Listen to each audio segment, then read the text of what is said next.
Hello hi friends नमस्कार जय जगन्नाथ मु आपण प्रियर अपरूपा आपण मानक पूजास फ्लेवर हाउस को स्वागत जनाऊँगी। दर्शक बंधु मुझे आपण मानक पई गोटे नुआ रेसिपी आने जाऊँगी।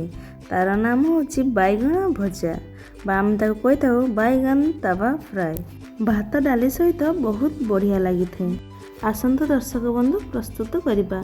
प्रथमे 2 बड़ चामच बेसन नहीं नबा, तापर लंका गुंड 1 चामच नहीं नबा, हलदी गुंड आधा चामच, स्वाद अनुसार लुण नहीं नबा, धनिया गुंड नहीं नबा। ताकू भल भाव आमे मिसई नबा गलई नबा।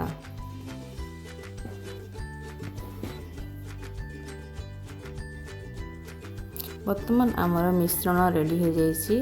वर्तमान आमे बैगण को भल भाव धोईकी बैगण को आमे काटी नबा पतला पतला एतिकी साइज रे एतिकी मोटा रखिबे। बेसी भी पतला करिवेनी कि बेसी भी मोटा करिवेनी। एई साइज रे बैगण को आमे काटी नबा। वर्तमान हमर बैगण कटा रेडी हो जाइए। वर्तमान आमे गोटे थाली को आमे काढी नबा। तापर आमे जो मिश्रण रेडी करथिले ताकू आमे सब बैगण गुडी को एपरि भाव आमे सब बैगण गुडी को ऊपर तळ आमे लगेई नबा।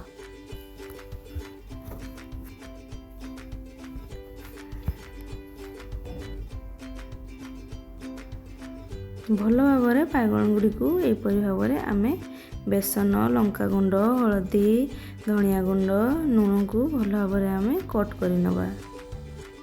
वर्तमान आमर सब बैगण गुडी को कट हो जाइए। तापर आमे गोटे तावा बसई से आमे सोरिष तेल ढाली नबा। सोरिष तेल को चारिआडे आमे स्प्रेड कर नबा। सोरिष तेल गरम हो आसला परे आमे सेथिरे आमे हमारे बैगण गुडी को आमे भाजिबा पई आमे छाड़ी देबा।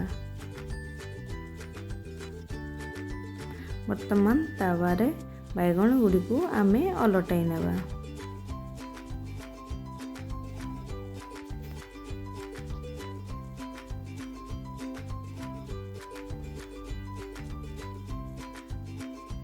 सबको भल भाव अलटाई नेबा परे आमे ब्रश माध्यम आमे बैगणर ऊपर भाग को जो गुड़िक धड़ा हो जाइए से गुड़िक आमे तेल लगई नबा।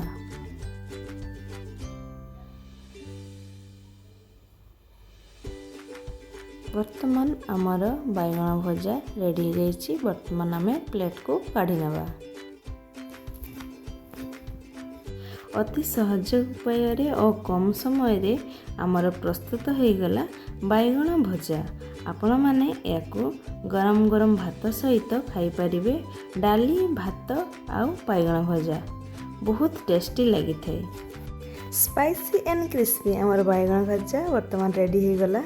आपण माने घरे एबे अति सहज उपाय प्रस्तुत करि परिबे। आपण मानको जदि मोर रेसिपीटी भल लगे थाए आपण माने घरे थरे निहाती ट्राई करिवे और मते कमेंट माध्यम रे जणाइबे रेसिपीटी केमिति होइतिला और केमिति टेस्ट होइतिला। आपण मानको जदि मोर बैगण भजा रेसिपीटी भल लगे थाए तेबे लाइक शेयर कमेंट सब्सक्राइब करबा को जमारे भूलिबेनी। जय जगन्नाथ।